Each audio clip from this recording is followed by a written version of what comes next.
দিও প্লিজ। না 25-এ। ইয়া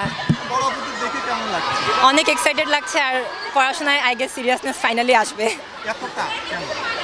কারণ মা বাবার যেভাবে খুশি হওয়া দেখতেছি আর হয়তো বা আমিও রেজাল্ট ভালো করলে আমার মা বাবারও খুশি দেখতে পারবো এভাবে। That's why. অনেক বকা দাও, আজকে থেকে একটু কম বকা দিও আম্মু, আর কারণ আমি বকা নিতে পারতেছি না, অনেক বেশি বকা দাও তুমি। আর আই লাভ ইউ। কারণ হচ্ছে আমি পড়াশোনা আসলে খুবই খারাপ, খুবই বাজে। আম্মু ঠেলতেই মানে যেভাবে চলছি আর কি পড়াশোনায়, এটাই রিজন আম্মুর বকা দেওয়া। তারপরে বলবো একটু কমায় দাও, এখন থেকে সিরিয়াস হয়ে যাবো, আপুরা যেহেতু ভালো রেজাল্ট করছে। এটাই ডেফিনেটলি 6 মাসে যেহেতু পড়াশোনা করা যাচ্ছে, 3 মাসে অনেকে ইন্টারভিউতে বলে দিচ্ছে, আমি কেন এখন থেকে পারবো না ট্রাই করলে? ডেফিনেটলি পারবো।